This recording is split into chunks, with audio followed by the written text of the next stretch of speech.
SV news కు స్వాగతం. ముందుగా హెడ్లైన్స్. పాత బంకర్లను పునరుద్ధరిస్తున్న ఇండియన్ ఆర్మీ. సీఎం రేవంత్ రెడ్డికి కేటీఆర్ కౌంటర్. చంద్రబాబుకు మాజీ ఎంపీ మార్గాని భరత్ సవాల్. ఏపీలో భూ ప్రకంపనలు, భయోందనలో ప్రజలు. పహల్గాం ఉగ్రదాడి అనంతరం భారత్ పాకిస్తాన్ల మధ్య ఉద్రిక్తతలు తారస్థాయికి చేరుకున్నాయి. పాక్ ఉగ్రవాదులను వెంటాడి వెడతామంటూ భారత్ భీషణ ప్రతిజ్ఞ చేయడంతో యుద్ధ మేఘాలు కమ్ముకుంటున్నాయి. ఢిల్లీ, ముంబైతో సహా దేశవ్యాప్తంగా మాక్ డ్రిల్స్కు భారత్ సిద్ధమవుతుండగా ఇదే సమయంలో అంతర్జాతీయ సరిహద్దుల వెంబడి దశాబ్దాల నాటి పాత బంకర్లను పునరుద్ధరించేందుకు పనులను ఇండియన్ ఆర్మీ చేపట్టింది. కంచుకోట లాంటి ఈ బంకర్లు 1965, 1971 యుద్ధ సమయంలో ఆర్మీ వినియోగంలోకి తెచ్చింది. ఇప్పుడు మరోసారి వాటిని పునరుద్ధరిస్తూ ఎలాంటి పరిస్థితులు ఎదురైనా ఎదుర్కొనేందుకు సిద్ధమవుతుంది. జమ్మూ కాశ్మీర్లో ఉగ్రదాడి నేపథ్యంలో భారత్, పాకిస్తాన్ల మధ్య తీవ్ర ఉద్రిక్త వాతావరణం నెలకొంది. దీంతో ఈ రెండు దేశాల మధ్య యుద్ధం తప్పదనే వార్తలు వైరల్ అవుతున్నాయి. ఈ దేశాల మధ్య యుద్ధం ప్రారంభమైతే గెలుపోటములు అనేవి తర్వాత సంగతి. ముందుగా యుద్ధం చేయాలంటే భారీగా నిధులు కలిగి ఉండాలి. అది కూడా బిలియన్లు, ట్రిలియన్లో నగదు ఉండాలి. మరి భారత్, పాకిస్తాన్ దేశాలకు అంత భారీగా నిధులున్నాయా? అది కాక యుద్ధాల వల్ల భారీగా ఆస్తి, ప్రాణ నష్టం సైతం సంభవిస్తుంది. అలాగే భారీగా ఆయుధ సంపత్తి సైతం కలిగి ఉండి తీరాలన్నది సుస్పష్టం. ఆంధ్రప్రదేశ్ రాష్ట్రంలో మళ్లీ భూ ప్రకంపనలు సంభవించాయి. ప్రకాశం జిల్లాలో ఇవాళ మంగళవారం భూ ప్రకంపనలు రావడంతో ప్రజలు తీవ్ర ఆందోళనకు గురయ్యారు. పొదిలి, దర్శి, ముడ్లమూరు మండలాల్లో 2 సెకండ్ల పాటు భూమి కంపించింది. భయంతో ఇళ్ల నుంచి ప్రజలు బయటకు పరుగులు తీశారు. దర్శి నియోజకవర్గంలో గత ఏడాది డిసెంబర్లో వరుసగా 4 రోజుల పాటు భూమి కంపించింది. గుండ్లకమ్మ నదీ పరివాహక ప్రాంతాల్లో భూగర్భంలో మార్పుల కారణంగా భూమి కంపిస్తున్నట్లుగా ఎన్జీఆర్ఐ శాస్త్రవేత్తలు గుర్తించారు. విద్యుత్ ఒప్పందాలపై చర్చకు సిద్ధమా అంటూ చంద్రబాబుకు వైఎస్ఆర్సీపీ నేత, మాజీ ఎంపీ మార్గాని భరత్ సవాల్ విసిరారు. విద్యుత్ ఒప్పందాల్లో 11,000 కోట్లకు స్కామ్ జరిగింది. ఎక్కువ ధరలకు విద్యుత్ ఒప్పందాలు ఇలా చేసుకుంటారు. చంద్రబాబు బినామీలకు వాటాలు వెళ్లాయి. ప్రజలపై విద్యుత్ ఛార్జీల భారం మోపడం అన్యాయం కాదా అంటూ మార్గాని భరత్ ప్రశ్నించారు. ఎంఓయూ చేసుకుంటే మరి చంద్రబాబు నాయుడు గారు ఒంటికాలతో లేచాడు. బయట మార్కెట్లో ₹1.99 యూనిట్ ధర దొరుకుతూ ఉంటే ఒక స్కామ్కి తెరతీశారు జగన్మోహన్ రెడ్డి గారు అని చెప్పి ఒంటికాలతో లేచిన ఈ పెద్ద మనిషి, ఈ చంద్రబాబు నాయుడు గారు ఇవాళ ఒక పుట్టగొడుగు లాంటి పుట్టుకొచ్చిన ఈ కంపెనీలతో ₹4.60 ఏ రకంగా మీరు అగ్రిమెంట్ చేసుకుంటారని ఇవాళ సూటిగా అడుగుతా ఉన్నాం. స్కామ్ కాదండి ఇది. మీరు ₹2.49 అప్పుడున్న రాష్ట్ర ప్రభుత్వము, అప్పుడున్న ముఖ్యమంత్రి జగన్మోహన్ రెడ్డి గారు కేంద్ర ప్రభుత్వం సంస్థ అయిన సెకీతో ఎంఓయూ చేసుకుంటే ₹2.49 ఇప్పుడు చంద్రబాబు నాయుడు గారు ఒక ప్రైవేట్ లిమిటెడ్ కంపెనీతో ₹4.60 చేసుకోవడంలో మీ అంతరార్థం ఏంటి అని అడుగుతా ఉన్నా.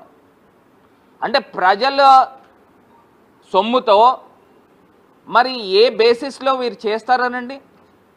అసలు బుద్ధున్నోడు ఎవడైనా చేస్తాడా? ఇప్పుడు సంవత్సరాలు గడుస్తున్నాయండి.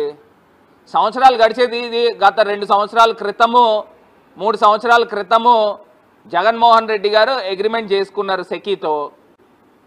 మరి అప్పుడు ₹2.49 ఉంటే ఇదే పెద్ద మనిషి చంద్రబాబు నాయుడు గారు ₹1.99 బయట మార్కెట్లో దొరుకుతున్నప్పుడు నన్ను కోసిన ఉన్న ఆదాయానికి మించి ఉద్యోగులకు పైసా ఇవ్వలేనని తెలంగాణ ముఖ్యమంత్రి రేవంత్ రెడ్డి చేసిన వ్యాఖ్యలు బీఆర్ఎస్ వర్కింగ్ ప్రెసిడెంట్, మాజీ మంత్రి కేటీఆర్ కౌంటర్ ఇచ్చారు.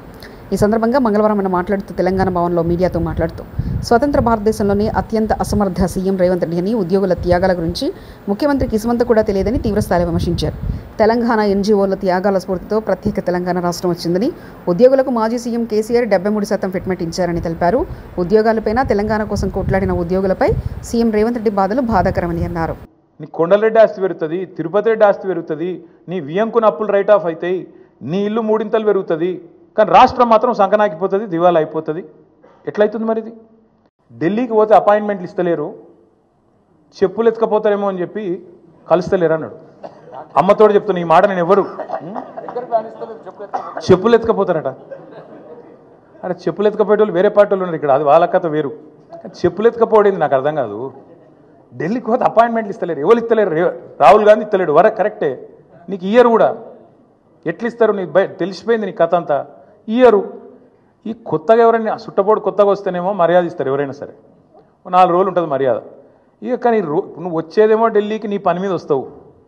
మీ మూటలు మోసుకపోయేందుకు 42, 43 సార్లు పోతావు ఇప్పటికీ. అందులోనట ఈయన ఎకానమీ క్లాస్లో పోతుండట. అబ్బా ఫోటోలు మొత్తం బయట పెడతాం, ప్రైవేట్ ఫ్లైట్లు, బిజినెస్ క్లాసులు, మీ ట్రిప్పులు మొత్తం ఫోటోలు బయట పెడతాం. సోషల్ మీడియాలో ఇప్పటికీ తిరుగుతున్నాయి, మళ్ళీ పెడతాం. అరే గింత అన్యాయం మాటలు మాట్లాడతారు. 43 సార్లు ఢిల్లీకి పోతివి, 43 పైసలు లేకపోతివి, ఏముంటుంది ఇజ్జత్ నీకు ఢిల్లీ మార్కెట్లో? వీడు ఊకొత్తాడు పోతాడు, ఎందుకు ఇవ్వాలి మీకు అపాయింట్మెంట్? ఇస్తలేరు, ఏం చేయాలి మరి? నువ్వు మూటలు మోసినందుకు వస్తున్నావు, ఢిల్లీకి రాహుల్ గాంధీకి మూటలు ఇస్తున్నందుకు వస్తున్నావు, మొదలు మర్యాద ఉంటుంది, ఇక ఆఖరికి దొంగలెక్కనే చూస్తారు. తెలంగాణ ఎన్నడూ కూడా పేద రాష్ట్రం కాదు. దేశంలోనే అత్యధిక వరి పండించే రాష్ట్రం తెలంగాణ. సన్న బియ్యంతో అన్నం తిన్న మొట్టమొదటి రాష్ట్రం తెలంగాణ. నిజాం కాలం నాడే తెలంగాణలో రైల్వే వ్యవస్థ, ట్రాన్స్పోర్ట్ వ్యవస్థ, కాకతీయులు కట్టిన గొప్ప చెరువులున్నాయి. అలాంటి తెలంగాణను రేవంత్ రెడ్డి దివాలా తీసిందని దివాలాకోరు మాటలు మాట్లాడుతున్నారు. రేవంత్ రెడ్డికి పరిపాలించడం చేతకాక, అనుభవం లేక ఏం మాట్లాడాలో తెలియక మాట్లాడుతున్నారంటూ ఎంపీ ఈటెల రాజేందర్ వ్యాఖ్యానించారు. తెలంగాణలో గొప్ప చెరువులతో రామప్ప, లక్నవరం లాంటి కాకతీయులు కట్టినటువంటి చెరువులు కావచ్చు. ఇవాళ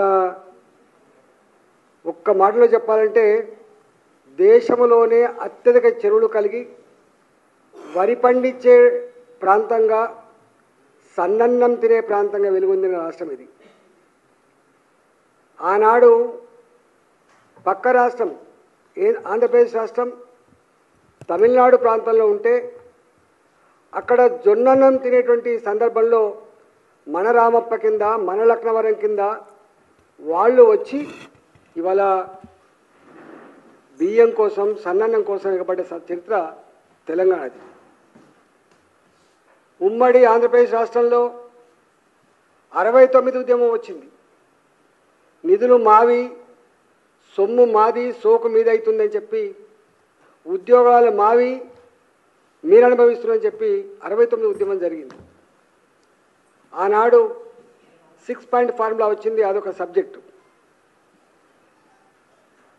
తెలంగాణ ఉద్యమం కొనసాగుతున్నప్పుడు అనేక సందర్భాల్లో ఇవాళ తెలంగాణ స్వయంగా అభివృద్ధి చెందిన ప్రాంతం ఇది.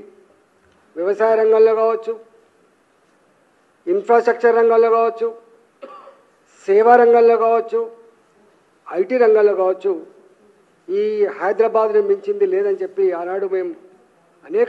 రేవంత్ రెడ్డికి ఇంతకుముందు దొంగతనం చేసే అలవాటు ఉంది కాబట్టి దొంగను చూసినట్టు చూస్తున్నారు మాజీ మంత్రి ఎమ్మెల్యే జగదీష్ రెడ్డి. సహజంగా చూస్తారు. నువ్వు చూడవా?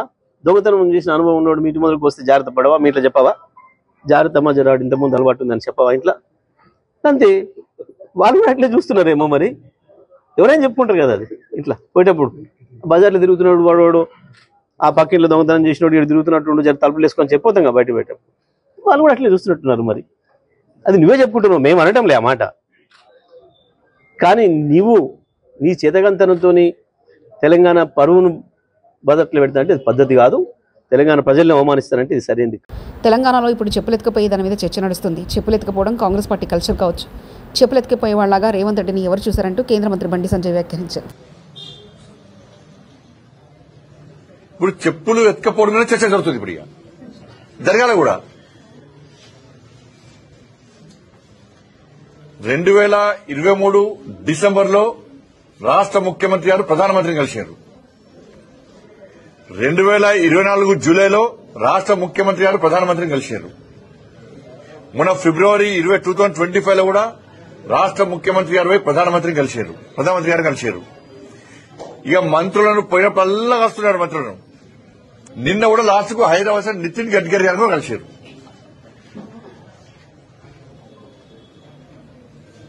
ఎప్పుడు మీకు అపాయింట్మెంట్ ఇవ్వలే, ఎప్పుడు మీతో మాట్లాడలేదు. చెప్పులు ఎత్తుకపోయేటోళ్ళక ఎప్పుడు చూశారు, ఎవరు చూశారు? అక్కడేమో పక్క రాష్ట్రంలో ఏపీ నుండి బీజేపీ ఎంపీలు అమరావతి కోసం 1,00,000 కోట్లు కేంద్రం నుంచి తెస్తున్నారు. ఇక్కడేమో బండి సంజయ్ ముండమోసినట్లు కాంగ్రెస్ పార్టీ మీద ఏడుస్తున్నారు. కాంగ్రెస్ ఎమ్మెల్సీ అద్దంకి దయాకర్. మీకు చేతనైతే ఆ మోడీ గారి కాడ పోయి కూర్చొని ఏమన్నా ఉంటే సాధించుకొని రండి. కనీసం విభజన చట్టంలోని అంశాలనన్నా సాధించుకొని రండి. 11 సంవత్సరాల మీ పరిపాలనలో ఇలా మీకు 8 ఎంపీలు ఇచ్చిండ్రు, 8 ఎమ్మెల్యేలు ఇచ్చిండ్రు, మిమ్మల్ని ఇద్దరిని మంత్రులుగా కూడా ఇక్కడ ఎలగబెట్టమని పంపించిండ్రు. మీరు ఏం చేస్తుండ్రు? పొద్దుగాల లేస్తే ఇలా ప్రభుత్వం మీద ఆడిపోసుకోవడం తప్పితే మీకు ఇంకో పని లేదు. ఆ పక్క రాష్ట్రంలో ఉన్న 2 మంత్రులు పాపం వాళ్ళు వాళ్ళ పేర్లు కూడా సరిగా గుర్తులేదు. ఆంధ్రప్రదేశ్లో ఉండే కేంద్ర మంత్రుల పేరు. వారు పోయి ఏ విధంగా 1,00,000 కోట్లు, ఇలా మొన్న 1,00,000 కోట్లు దానికి అమరావతికి, వాళ్ళని చూస్తే సంతోషం అనిపిస్తుంది. అట్లీస్ట్ ఎందుకంటే మనతో విభజించబడి ఆర్థికంగా నష్టపోతున్నామన్న ఆంధ్రప్రదేశ్ కొరకు అక్కడ ఉన్న బీజేపీ మంత్రులు కొట్లాడుతున్నారు. మీరేం చేస్తున్నారు? బూడిద ఇక్కడ. అనంతపురం ఎస్పీతో ఫోన్లో మాట్లాడిన మాజీ ఎమ్మెల్యేలు కేతిరెడ్డి పెద్దారెడ్డి, అనంత వెంకటరామరెడ్డి. ఎస్పీ కార్యాలయంలో హైకోర్టు ఉత్తర్వులు అందజేసిన మాజీ ఎమ్మెల్యేలు. మాజీ ఎమ్మెల్యే కేతిరెడ్డి పెద్దారెడ్డిని తాడిపత్రిలోకి అనుమతించాలి. 5 వాహనాల్లో వెళ్లేందుకు హైకోర్టు అనుమతిచ్చింది. తగిన భద్రత కల్పించాలని కోరాం. ముఖ్యమంత్రి పర్యటన తర్వాత కేతిరెడ్డి పెద్దారెడ్డిని తాడిపత్రికి అనుమతిస్తామని ఎస్పీ హామీ ఇచ్చారు. మాజీ ఎమ్మెల్యే అనంత వెంకటరామరెడ్డి. ఉన్నటువంటి ఎక్స్ఎమ్మెల్యేలు, జిల్లా అధ్యక్షుడు అందరం కలిసి మాట్లాడి ఎస్పీ గారికి ఫోన్ చేసి అడిగితే నేను ఈరోజు బిజీగా ఉండా, రేపు అట్లా కలుస్తాలని చెప్పడం జరిగింది. ఈరోజు మళ్ళా కూడా నేను ఆయన బంగ్లాకి వెళ్ళాను. ఆయన బంగ్లాకి వెళితే మీరు ఆఫీస్ కాడ ఉండండి, నేను వస్తా అని చెప్పాడు. అంతలేకే జిల్లా అధ్యక్షుడు అనంత వెంకటరామరెడ్డి అన్న గారికి ఫోన్ చేసి సీఎం ప్రోగ్రాం ఉంది, అందువల్ల నాకు ఇక్కడ ప్రోగ్రాము బాధ్యతలు ఉన్నాయి, ఇక్కడ చూస్తున్నాము, తొందరలోనే ప్రోగ్రాం అయిపోయిన తొందరలోనే నిన్ను తాడిపత్రికి పంపిస్తాను. నిర్మల్ జిల్లా కాంగ్రెస్ పార్టీలో భగ్గుమన్న వర్గ విభేదాలు. కొట్టుకున్న కార్యకర్తలు. మోతోల్ నియోజకవర్గం బైన్సా పట్టణంలో కాంగ్రెస్ కార్యకర్తల విస్తృత స్థాయి సమావేశంలో గొడవపడ్డ మాజీ ఎమ్మెల్యేలు విఠల్ రెడ్డి, నారాయణరావు, పట్టేల వర్గాలు. పార్టీ పెద్దల ఎదుటే కొట్టుకున్న కాంగ్రెస్ కార్యకర్తలు. సమావేశంలో గంట పాటు కొనసాగిన గొడవ. ఓ దశలో సహనం కోల్పోయిన కాంగ్రెస్ పార్టీ పరిశీలకులు.